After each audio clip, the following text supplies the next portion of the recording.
الحمد للہ رب العالمین والصلاة والسلام علی سید المرسلین اما بعد فاعوذ باللہ من الشیطان الرجیم بسم اللہ الرحمن الرحیم الصلاة والسلام علیک یا رسول اللہ وعلى آلك وأصحابك يا حبيب الله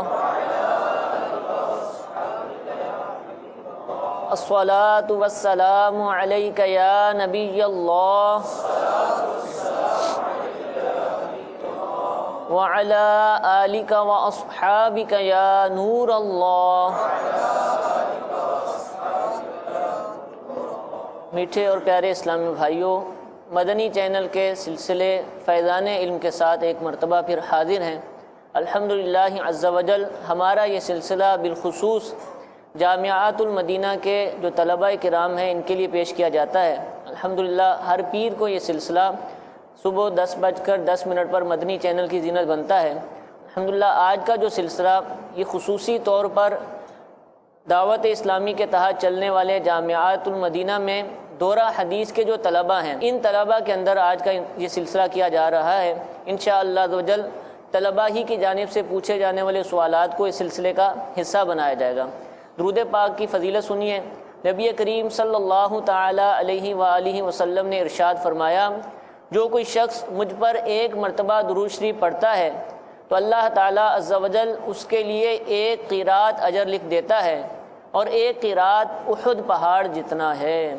صلو علی الحبیب صلی اللہ تعالی علی محمد صلی اللہ تعالی علیہ وآلہ وسلم۔ حضور سوالات کا سلسلہ شروع کرنے سے پہلے ایک سوالات سے ہی متعلق سوال ہے کہ الحمدللہ فیضان علم کا سلسلہ ہوتا ہے، اسی طرح دیگر سلسلے ہیں، آپ سے سوالات کیے جاتے ہیں اور آپ جوابات عطا فرماتے ہیں، تو کیا یہ سوالات اسی وقت پوچھے جاتے ہیں اور آپ فی البدیہہ جوابات عطا فرماتے ہیں یا ان کی کوئی تیاری وغیرہ کی جاتی ہے؟ بسم اللہ الرحمن الرحیم۔ جو سوال کیا کہ سلسلوں کے جوابات جو میں دیتا ہوں یہ فی البدیہہ ہیں یا تیاری کر کے، دونوں طرح ہی ہوتا ہے، فی البدیہہ بھی جواب دیے جاتے ہیں اور تیاری کر بھی دیے جاتے ہیں۔ اتنا تو آپ کا حسن ظن ہوگا کہ فی البدیہہ جواب دینا مشکل نہیں ہے، دے سکتے ہیں، لیکن بات یہ ہے کہ میرا تجربہ یہ ہے اور ہر آدمی سمجھ سکتا ہے کہ تیاری کر کے جواب دینے میں جو جامعیت ہوتی ہے وہ فی البدیہہ جواب دینے میں عام طور پر مشکل ہے۔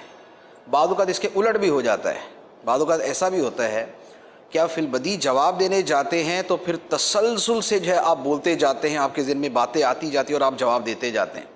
تیاری کریں تو شاید ویسی تیاری نہ کر سکیں جیسے فی البدیہہ کے اندر جواب دے دیا جاتا ہے، لیکن اکثر و بیشتر یہی ہوتا ہے کہ تیاری کر کے جواب دیا جائے تو زیادہ اچھا اور جامع جواب ہوتا ہے۔ تو ہمارے جو سلسلے ہیں فیضان اسلام ہے یا فیضان علم ہے یا اس کے علاوہ کوئی اور سلسلہ ہے تو اس میں پہلے سے تیاری ہی کی جاتی ہے۔ اس کا مقصد یہ ہوتا ہے کہ بیسیکلی یہ سلسلہ فیضان علم ہے یا فیضان اسلام ہے تو یہ کوئی اپنی اہلیت دکھانے کا امتحان نہیں ہوتا کہ جناب ہمارا علم اتنا ہے اور ہمارا نالج اتنا ہے، یہ کوئی اپنی علمیت دکھانے کا سلسلہ نہیں ہے۔ بیسیکلی یہ سلسلہ اپنی اور دوسروں کی اصلاح کے لیے ہے۔ اب اصلاح جس صورت میں زیادہ ہو سکتی ہے، علم جس صورت میں دوسروں کو زیادہ دیا جا سکتا ہے، وہ طریقہ اپنانا زیادہ بہتر ہے، وہ زیادہ مناسب ہے۔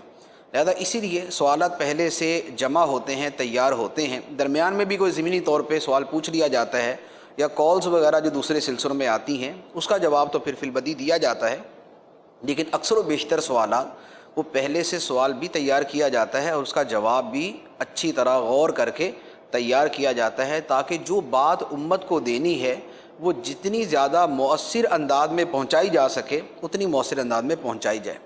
اور اسی وجہ سے یہ بھی آپ کے سامنے ہے کہ دعوت اسلامی کے اندر جو بیانات کا سلسلہ ہے، ہمارے ہاں جو بیانات یعنی اجتماع میں یا کسی بھی جگہ بیان کیا جاتا ہے اس میں ہماری تنظیمی پالیسی یہ ہے کہ دیکھ کر بیان کیا جائے، زبانی کی بنسبت دیکھ کر بیان کرنے کی ترغیب بلکہ تاکید و حکم کیا جاتا ہے کہ آپ دیکھ کر بیان کریں، زبانی بیان نہ کریں۔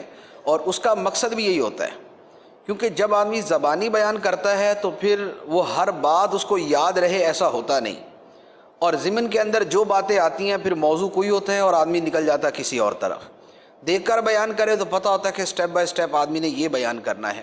تو اس لیے سلسلے ہیں یا بیانات ہیں، اس میں بہتر طریقہ یہی ہے کہ تیاری کی جائے اور اس کے بعد پوائنٹس جو ہے وہ اپنے سامنے لکھے ہوئے موجود ہوں اور اس کو دیکھ کر بیان کیا جائے۔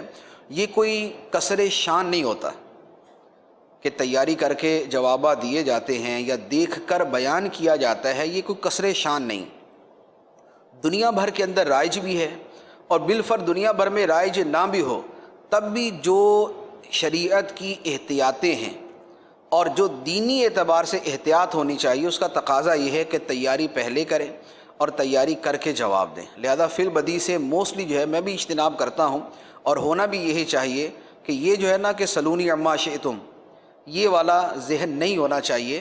تیاری ہو، پہلے سے سوچا سمجھا جواب ہو، وہی جواب دیا جائے۔ الحمدللہ مدنی مذاکروں کے اندر بھی ایسا ہی ہوتا ہے کہ کم و بیش امیر اہل سنت کو سوالات پہلے ہی پیش کر دیے جاتے ہیں جن کی تیاری کی جاتی ہے، اور اس کے بعد جوابات کا سلسلہ ہوتا ہے۔ اور یہی سلسلہ ہمارے اس سلسلے کے اندر بھی ہے کہ فیضان علم کے اندر بھی طلباء ہی سے سوالات وصول کیے جاتے ہیں، اور اس کا اعلان بھی کیا جاتا ہے کہ آپ اپنے تعلیمی معاملات سے متعلق، تنظیم سے متعلق، اخلاقیات، علم و عمل سے متعلق کوئی سوال کرنا چاہیں تو اس سلسلے میں کر لیا کریں۔ اور جامعات کے طلباء کی جانب سے وہ سوالات موصول بھی ہوئے ہیں، تو آپ بھی جہاں جہاں یہ سلسلہ دیکھا جا رہا ہے جامعہ کے اندر، اگر کوئی اس سلسلے میں سوال پوچھنا چاہتے ہیں تو اپنے جامعہ کے ناظم کے ذریعے اس کی ریکارڈنگ کر کر مجلس کو پیش کر دیں۔ انشاءاللہ عز و جل ممکنہ صورت میں آپ کا بھی ویڈیو سوال بھی اس سلسلے میں شامل کیا جائے گا۔ حضور، دو طرح کے اسلامی بھائی ہوتے ہیں، کچھ تو جامعات سے تعلق رکھتے ہیں، کچھ جامعات سے تعلق نہیں رکھتے، دعوت اسلامی کے تحت دیگر مدنی کام کرتے ہیں، لیکن عموماً دیکھنے میں یہ آتا ہے کہ جو عام ذمہ داران ہیں جن کا جامعہ سے تعلق نہیں، ان کے اندر روحانیت بہت زیادہ نظر آتی ہے۔ لوگ ان کے قریب آتے ہیں، وہ ملتے ہیں تو ان کے گرد لوگ جمع ہو جاتے ہیں، ان کے کہنے پر لوگ نمازی بن جاتے ہیں۔ جامعہ کے طلباء کے اندر ایسی باتیں عموماً نظر نہیں آتی، تو اس کا کچھ ارشاد فرمائیے۔ دلچسپ سوال ہے کہ جامعات کے طلباء میں وہ روحانیت نظر نہیں آتی جو ذمہ داران میں نظر آتی ہے۔ اس پر بہت ساری چیزیں میرے ذہن میں ہیں۔ پہلی بات تو ہمیشہ یہ ذہن میں رکھیں کہ شریعت کا جو پابند ہے، شریعت کا جو پابند ہے اور وہ حصول علم یا تعلیم علم سیکھنے یا سکھانے میں مشغول ہے پابند شریعت، یعنی فرائض و واجبات پر عمل، دیگر چیزوں پر جو عمل ہونا چاہیے، گناہوں سے بچنا چاہیے، اس کے ساتھ وہ علم سیکھنے یا سکھانے میں مشغول ہے، وہ بہر صورت دوسروں سے افضل ہے، وہ بہر صورت دوسروں سے افضل ہے۔ اس میں ظاہری طور پہ روحانیت نظر آتی ہے یا نہیں آتی، اس کے ساتھ کوئی تعلق نہیں۔ لہذا جو علم کے شعبے سے وابستہ ہے اور پابند شریعت ہے، وہ عند اللہ تو افضل ہے، عند اللہ افضل ہے۔ اب خارجی اعتبار سے کچھ جو ہے وہ ایک دوسرے پہ کسی چیز میں فوقیت رکھتا ہے، کوئی کسی چیز میں فوقیت رکھتا ہے، تو وہ ایک خارجی چیزیں ہوتی ہیں۔ اصل روحانیت جو ہے یہ ہے تقرب الی اللہ کا نام۔ روحانیت کا مطلب جو ہے وہ یہ نہیں ہوتا کہ کسی کی باتیں بڑی شاندار ہیں، یہ روحانیت نہیں ہے۔ روحانیت اصل تقرب الی اللہ کا نام ہے، کس کو اللہ کا کتنا قرب حاصل ہے۔ اب اللہ کا قرب کس کام میں زیادہ ہے یہ ہمیں پتہ چلے گا قرآن سے اور حدیث سے، اور قرآن و حدیث کی جو نصوص ہیں اس میں جو تقرب کی صورتیں بیان کی ہیں اس میں علم کو اعلیٰ درجے کا ذریعہ تقرب قرار دیا گیا ہے۔ لہذا جو اس کے اندر مشغول ہے وہ روحانیت کے اعتبار سے یہ نہیں ہے کہ اس کے اندر کوئی کمی ہے، وہ خارجی امور کے اظہار کے اعتبار سے کچھ کمی ہوگی، لیکن نفس روحانیت حاصل ہے۔ اب اللہ کا تقرب کیسے حاصل ہوتا ہے؟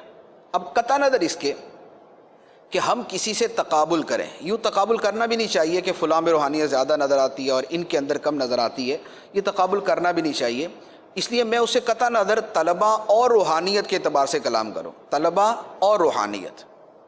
سب سے پہلے یہ بات یاد رکھیں کہ تقرب اللہ تعالیٰ کا کیسے ملتا ہے، یہ حدیث مبارک آپ سنیں، آپ نے بارہا سنی پڑھی ہوگی، لیکن اب اس خاص آپ جو ہے وہ سیاق و سباق کے اندر اس کو سنیے گا نبی کریم صلی اللہ تعالیٰ علیہ وآلہ وسلم نے ارشاد فرمایا کہ اللہ تعالیٰ ارشاد فرماتا ہے کہ بندہ جن چیزوں کے ذریعے میرا قرب حاصل کرتا ہے ان میں میرے نزدیک یعنی اللہ کے نزدیک سب سے محبوب ترین شے فرائض ہیں، سب سے محبوب ترین شے فرائض ہیں، اور بندہ نوافل کے ذریعے اللہ تعالیٰ کا قرب حاصل کرتا رہتا ہے حتیٰ کہ اللہ تعالیٰ بندے کو اپنا محبوب بنا لیتا ہے۔ سبحان اللہ۔ تقرب یہ ہے، قرب الہی یہ ہے، اسی کو روحانیت کہتے ہیں۔ سب سے پہلے فرائض، واجبات، شریعت کے لوازمات، ان کو جو جتنا کرنے والا ہے وہ اتنا ہی اللہ کا مقرب ہے۔ ایک آدمی فرائض و واجبات میں سست ہے، کمی کوتاہی کرنے والا ہے اور باتیں وہ بڑے اونچے درجے کی کرتا ہو، اس میں کوئی روحانیت نہیں، اس میں کوئی روحانیت نہیں۔ پہلی روحانیت کا جو درجہ ہے وہ ہے کہ اس کا فرائض و واجبات پہ عمل کتنا ہے، اور اس کے مد مقابل دوسری چیز کہ گناہوں سے بچنے کا اس کا ذہن کتنا ہے، وہ گناہوں سے بچتا کتنا ہے۔ حدیث مبارک ہے کہ سب سے بڑا تقوی حرام کو چھوڑ دینا ہے، اور دوسرے الفاظ ہیں کہ سب سے بڑی عبادت گناہ کے کاموں کو چھوڑ دینا ہے۔ تو لہذا اصل عبادت اور قرب الہی کا جو سب سے مین ذریعہ وہ یہ چیز ہے۔ اب اگر ایک آدمی جو ہے اپنی باتوں کے اندر تو بڑا اچھا ہے لیکن شریعت کے حلال و حرام کی پرواہ نہیں کرتا، شرعی مسائل کے اوپر عمل نہیں کرتا، احکام شرع کا پاس خاطر نہیں کرتا، تو اس میں آپ زیرو روحانیت قرار دے سکتے ہیں۔ اصل روحانیت حرام کو چھوڑنے، شریعت پر عمل کرنے اور فرائض و واجبات پر عمل کرنے میں ہے۔ آپ نے ایک حدیث مبارک سنی ہوگی، بخاری شریف کی حدیث ہے، نبی کریم صلی اللہ علیہ وآلہ وسلم کی بارگاہ میں ایک عورت کا ذکر کیا گیا کہ فلاں عورت ہے نفلی نمازیں، نفلی روزے اور نفلی صدقات بڑی کثرت کے ساتھ کرتی ہے، نفلی نمازیں، نفلی روزے، نفلی صدقات بڑی کثرت کے ساتھ کرتی ہے، لیکن اپنی زبان سے پڑوسیوں کو تکلیف دیتی ہے۔ تو سرکار علیہ الصلوۃ والسلام نے کیا فرمایا؟ فرمایا جہنم میں جائے گی، فرمایا جہنم میں جائے گی۔ اور دوسری کا عرض کیا گیا کہ یا رسول اللہ صلی اللہ علیہ وسلم، کثرت سے نفل نمازیں، نفل روزے، نفلی صدقات نہیں ہیں لیکن اس کے پڑوسی اسے خوش ہیں، فرمایا جنت میں جائے گی۔ اب آپ بتائیے کون سی روحانیت چاہیے، جہنم میں لے جانے والی یا جنت میں لے جانے والی؟ جہنم میں لے جانے والی روحانیت میں اس معنی میں کہہ رہا ہوں کہ نوافل اور مستحبات پر تو عمل ہو لیکن جو حسن معاشرت ہے، جو دوسروں کا خیال کرنا ہے، جو دوسروں کو تکلیف دینا ہے، جو گناہوں کو چھوڑنا ہے، ان کے اوپر عمل ہی نہ ہو۔ دوسروں کو ایذا پہنچائی جا رہی ہے، شریعت کے احکام پہ عمل نہیں ہو رہا، اور صرف یہ نفلی کام کر کے کوئی یہ سمجھتا ہے کہ میرے اندر بڑی روحانیت ہے، تو ایسی روحانیت اللہ کی بارگاہ میں مقبول نہیں۔ لہٰذا ہم اپنی ذات کے اعتبار سے، میں نے شروع میں عرض کیا کہ یہ بحیثیت طالب علم ہم اپنی ذات پر اس کو جو ہے منطبق کریں گے کہ ہم اپنی روحانیت کس کو سمجھیں۔ ہماری روحانیت میں نفلی نمازیں ہوں، نوافل ہوں، نفلی روزے ہوں، نفلی صدقات ہوں، لیکن اس کے ساتھ گناہوں کو چھوڑنا بھی ہو، اس کے ساتھ ایذائے مسلم سے بچنا بھی ہو، اس کے ساتھ پڑوسیوں کا خیال رکھنا بھی ہو، یہ ساری چیزیں پائی جائیں تو پھر ہم کہیں گے کہ ہم روحانیت کی طرف جا رہے ہیں۔ لہذا روحانیت کے اندر اس بات کا خیال رکھیں۔ اچھا، اب دوسری بات کہ زبان والی روحانیت، کہ ہماری گفتگو بڑی جناب روحانیت پر مشتمل ہو، بڑی تقوی پر مشتمل ہو، زہد و ورع پر مشتمل ہو، دنیا سے بے رغبتی پر مشتمل ہو۔ اس چیز کا تعلق حقیقت حال کے ساتھ ہونا ضروری نہیں، یعنی زہد و تقوی کی گفتگو، دنیا سے بے رغبتی کی گفتگو، اولیاء کرام کے حالات و واقعات، معرفت کی باتیں، ان کا تعلق حقیقت حال کے ساتھ بھی ہو، یہ کوئی ضروری نہیں۔ کیوں؟ اس لیے کہ باتیں کرنا تو باتیں سیکھنے سے آتا ہے۔ ایک شخص اگر شیخ محی الدین ابن عربی رحمۃ اللہ علیہ کی کتابیں پڑھ لے، امام شورانی رحمۃ اللہ علیہ کی کتابیں پڑھ لے، کیمیا سعادت احیاء العلوم کو بڑے اچھے طریقے سے پڑھ لے، عوارف المعارف اور قوت القلوب کو پڑھ لے، مکاشفات القلوب کا مطالعہ کر لے اور ان کو لوگوں کے اندر بولنا، بیان کرنا، جہاں بیٹھے وہاں اس طرح کی باتیں کرنا سیکھ لے تو اس کی کیا زبان بند ہو جائے گی؟ اگرچہ وہ پرلے درجے کا فاسق ہو، اگرچہ وہ نماز بھی نہ پڑھتا ہو۔ ایک میرے بزرگ کا ایک واقعہ پڑھا، انہوں نے فرمایا کہ کچھ لوگ ایسے ہوتے ہیں کہ باتیں وہ کرتے ہیں جو بایزید بستامی کی ہوں، باتیں وہ کرتے ہیں جو بایزید بستامی کی ہوں، اور حرکتیں وہ کرتے ہیں جو یزید کی ہوں۔ باتیں بایزید بستامی، بایزید کی، اور حرکتیں یزید کی۔ تو یہ والی صورت جو ہے نا، یہ کوئی روحانیت کے ساتھ متعلق نہیں۔ اب اگر ایسی ہم روحانیت حاصل کر لیں کہ ہماری زبان تو بڑی شاندار ہے، ہم کلام بڑا شاندار کرتے ہیں، آیتیں حدیثیں روانی سے پڑھ دیتے ہیں، سلف صالحین کے واقعات ہمیں بڑے اچھے یاد ہیں، اور ان چیزوں کی کوئی ہمارے پاس بیٹھے تو اٹھتے ہوئے بولے یار ماشاءاللہ کیا معرفت کی باتیں ہیں، کیا نکات بیان کرتے ہیں، کیا زہد و تقویٰ کی ترغیب ہے، کیا دنیا سے بے رغبتی کی باتیں ہیں، کیا دنیا کی فنائیت، فکر آخرت موت کی باتیں ہیں، اور اندر ہمارا خالی ہو، بالکل اعمال ہمارے ان سے بالکل خالی ہو، نہ ہمیں نمازوں میں خشوع حاصل ہو، نہ ہمیں روزوں سے محبت ہو، نہ ہمیں ذکر اللہ سے محبت ہو، نہ تلاوت قرآن کی عادت ہو، نہ ذکر اللہ کی کثرت ہو، نہ درود پاک پڑھنا ہمارا معمول ہو، نہ مسلمان کی خیرخواہی ہمارے اندر ہو، نہ ہمارا دل کینے تکبر حسد بغض سے پاک ہو، نہ اخلاص ورع صبر شکر توکل ہمارے اندر موجود ہو، باتیں ہماری کروڑوں کی، دکان ہماری پکوڑوں کی۔ تو یہ والی جو صورت ہے، اس انداز کی روحانیت، اس طرف جانے کی کوشش نہ کریں۔ اصل ہے کہ آپ کا دل اتنا صاف ہو کہ اب جو آپ کی زبان سے بات نکل رہی ہے وہ آپ کے دل کے سرچشمے سے پھوٹتی ہے، تو چونکہ دل پاک ہے اس لیے آپ کی باتیں پاک ہیں، چونکہ دل پاک ہے اس لیے باتیں پاک ہیں۔ نہ یہ کہ باتیں پاک ہے لیکن اندر جو ہے نا وہی حال ہے کہ اندر کی ہماری حالت کوئی نہیں ہے، باتیں ہماری بڑی اعلیٰ قسم کی ہیں، اور یہ کوئی مشکل نہیں ہوتا۔ یعنی میں نے آپ کو جو طریقہ بیان کیا، اگر اس پر کوئی یہ دنیا دار آپ دیکھیں گے، داڑھی منڈے آپ کو بڑے بڑے صاحب معرفت قسم کے لوگ ملیں گے۔ ہمارے معاشرے میں تو باقاعدہ ان کا وجود ہے کہ آپ ان کی باتیں سنیں، وہ ایسی عرش معلیٰ سے اوپر کی باتیں کریں گے کہ آپ دنگ رہ جائیں گے، یار ماشاءاللہ کیا روح کی حقیقت کے اوپر، کیا عرش کی حقیقت کے اوپر، کیا زمین و آسمان کی باریکیاں یہ بیان کرتے ہیں۔ داڑھی نہیں ہوتی، نمازوں کے ساتھ ان کا کوئی ایسا کوئی خاص شغف نہیں ہوتا، تلاوت کی ان کو کبھی توفیق نہیں ہوتی۔ تو اب ایسی اگر روحانیت چاہیے تو یہ روحانیت تو ہے ہی کوئی نہیں، یہ روحانیت تو کوئی روحانیت نہیں۔ روحانیت کا پہلا درجہ جو خود اللہ تعالیٰ نے بیان فرما دیا، جو خود اللہ تعالیٰ نے بیان فرما دیا، جو حدیث قدسی میں نے عرض کی ہے کہ ما من شیء احب الی مما افترضته علیہ، کہ بندہ جس چیز کے ذریعے میرا قرب حاصل کرتا ہے اس میں سب سے محبوب ترین شے میرے نزدیک فرائض ہے، مما افترضته علیہ، جو میرے بندے پہ فرض کیے۔ اس کے بعد اگلا درجہ ہے وَلَا يَزَالُ عَبْدِي يَتَقَرَّبُ إِلَيَّ بِالنَّوَافِلِ حَتَّى أُحِبَّهُ، اور پھر بندہ نوافل کے ذریعے میرا قرب حاصل کرتا رہتا ہے یہاں تک کہ میں بندے کو اپنا محبوب بنا لیتا ہوں۔ یہ ہے ولایت، یہ ہے روحانیت، یہ ہے قرب الہی، یہ ہے رضا الہی۔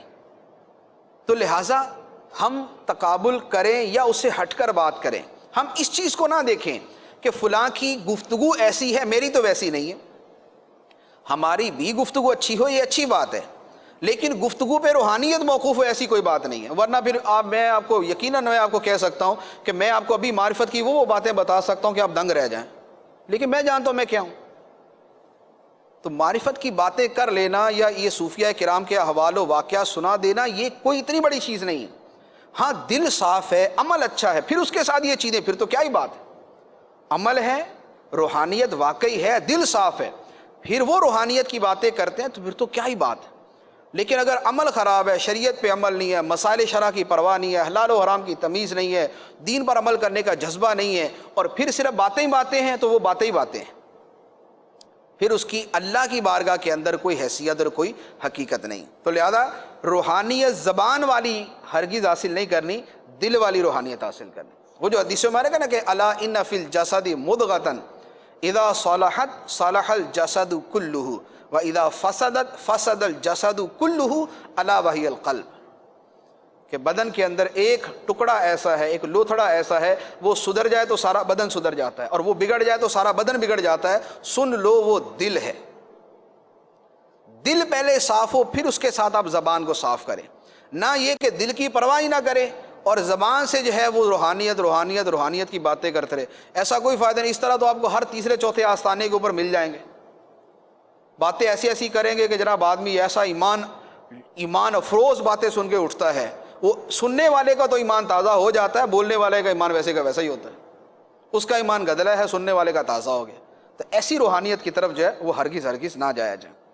اچھا، اب یہ ہے کہ ہم یہ کرنا چاہتے ہیں، یعنی ہم روحانیت حاصل کرنا چاہتے ہیں، اور ہم یہ بھی چاہتے ہیں کہ ہماری بھی اسی طرح کی حقیقی روحانیت جیسی ہونی چاہیے۔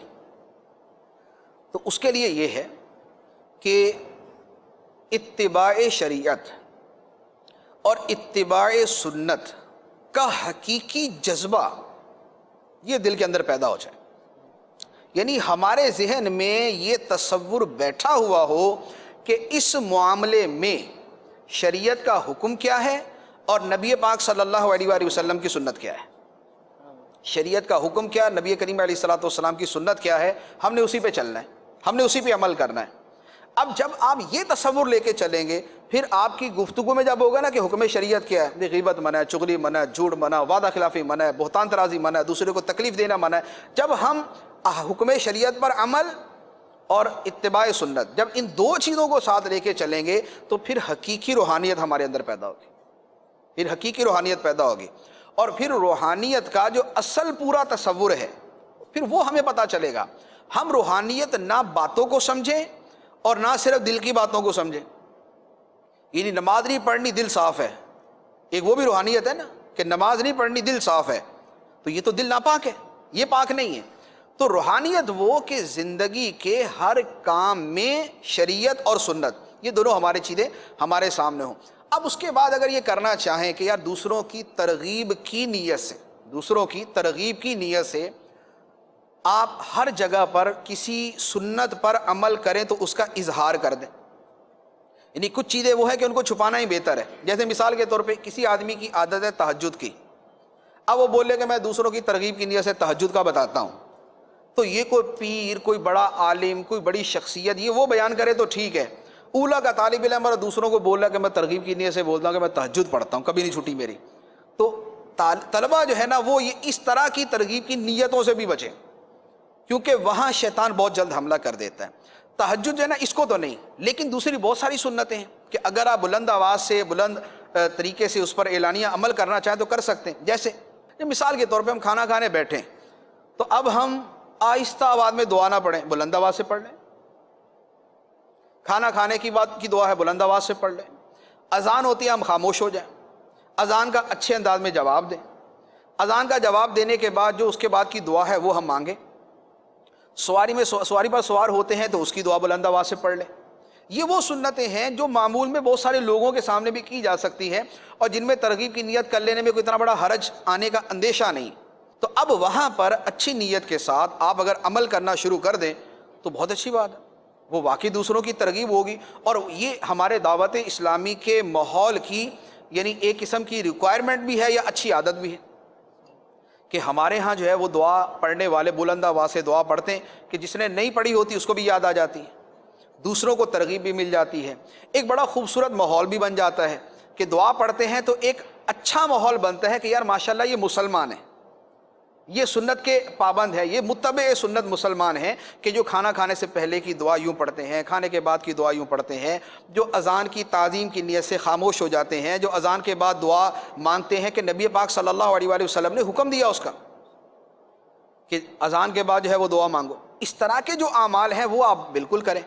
اچھا، اسی طرح رات کو سوتے وقت کی جو سنتیں ہیں ان کے اوپر عمل کریں کہ آپ بستر کے اوپر بیٹھیں، آپ باوضو سوئیں، اسلام کی اعلیٰ درجے کی سنتوں میں سے ہر وقت باوضو رہنا۔ اب ہر وقت باوضو رہیں، سوتے وقت اگر وضو نہیں ہے آپ باقاعدہ وضو کریں، اس کے بعد جو ہے جو وہ اوراد و وظائف احادیث کے اندر بیان ہوئے وہ پڑھیں، جو سورہ فلق سورہ ناس پڑھ کے اپنے اوپر دم کرنے کا ہے، جو اس کے علاوہ اللہم بسمک اموت و احیا یا دوسری اور احادیث مبارک میں بڑی خوبصورت دعائیں ہیں وہ پڑھنے کا وہ اپنا معمول بنائیں۔ آپ ان کو پڑھنا شروع کریں، آپ خود محسوس کریں گے کہ میرے دل کے اندر روحانیت پیدا ہو رہی ہے۔ آنکھ کھلتے ساتھ ہی آپ کی زبان سے سب سے پہلے الحمدللہ الذی احیانا بعد ما اماتنا والیہ النشور آپ کی زبان سے یہ جاری ہو جائے۔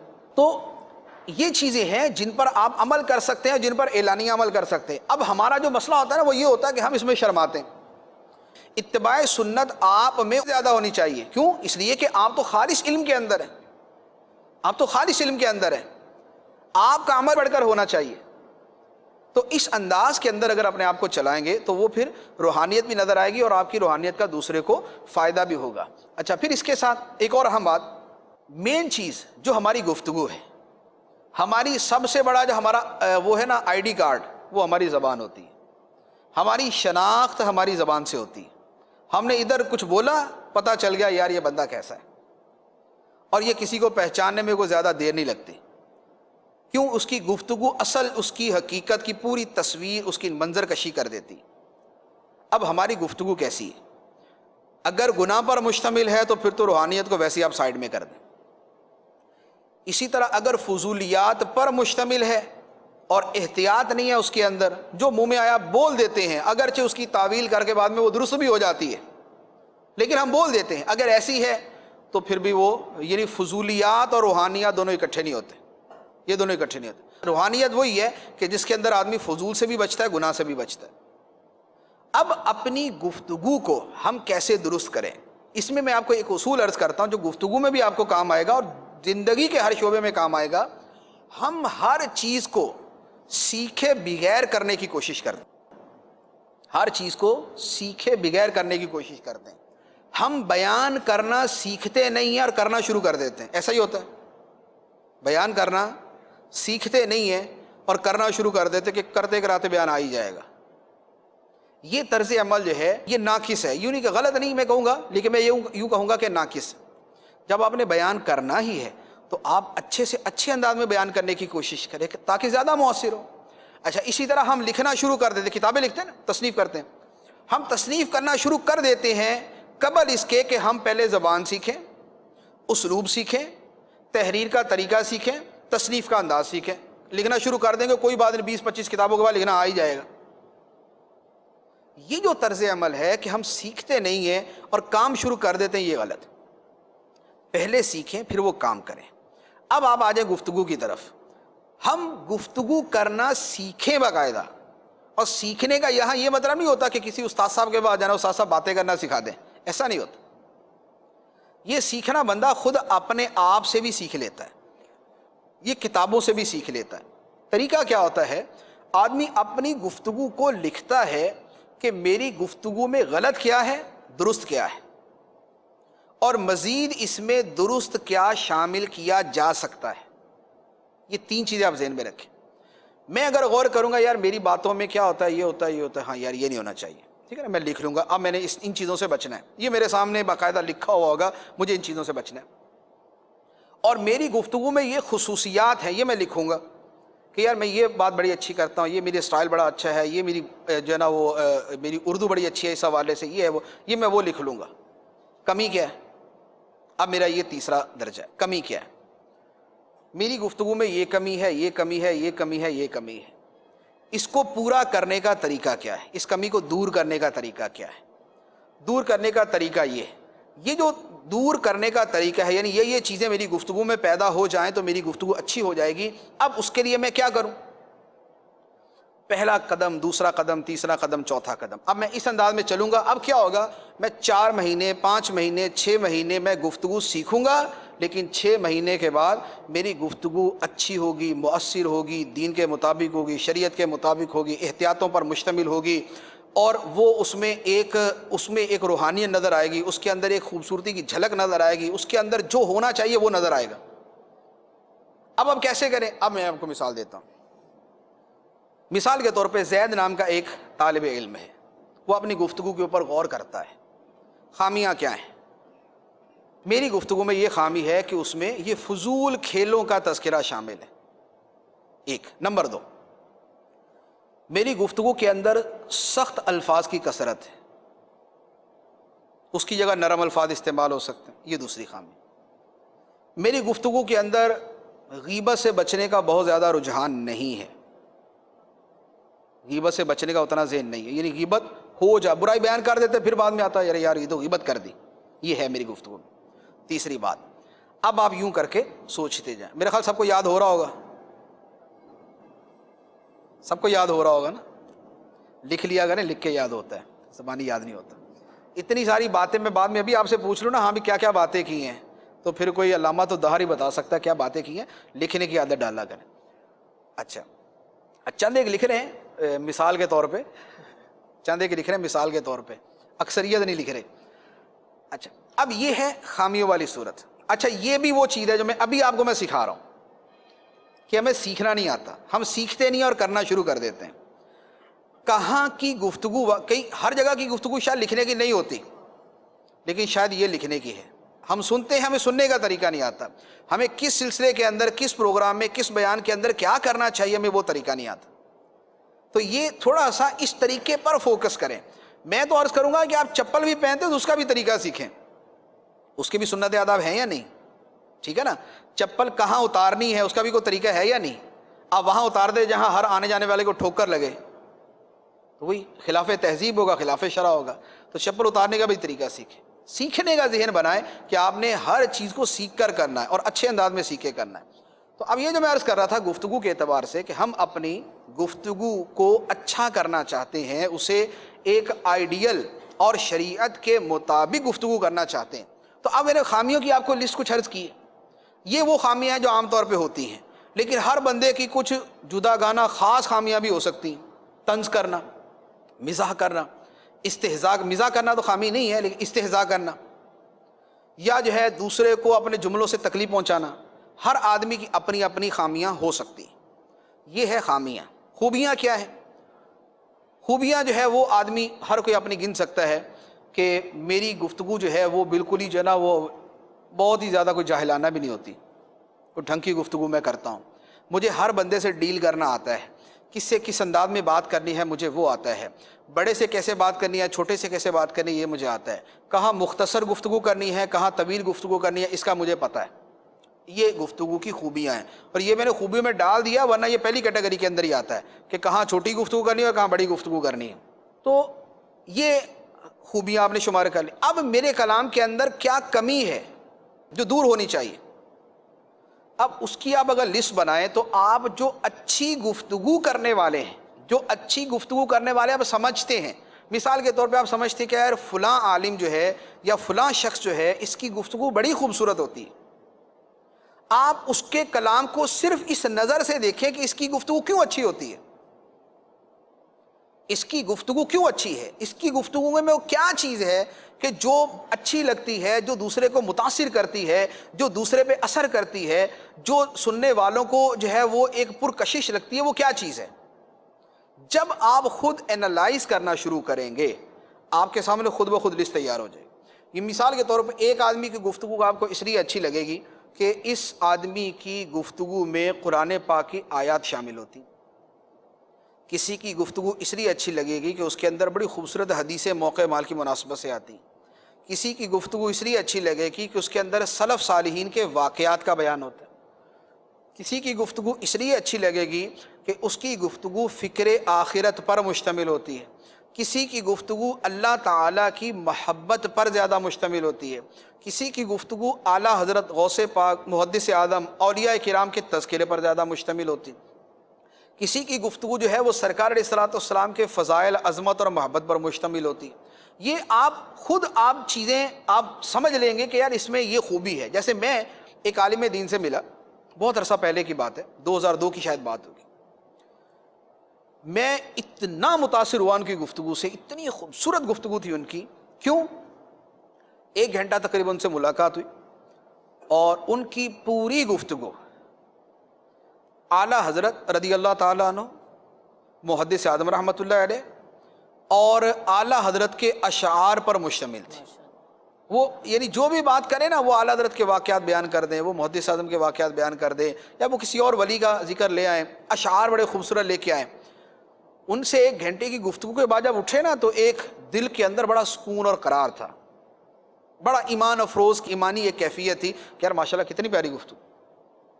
اب یہ آپ کسی سے گفتگو کریں یا کسی کی آپ سنتے ہیں تو آپ اس کو اینالائز کریں کہ اس کی گفتگو میں کیا خوبیاں, کیا اچھائیاں اس کے اندر.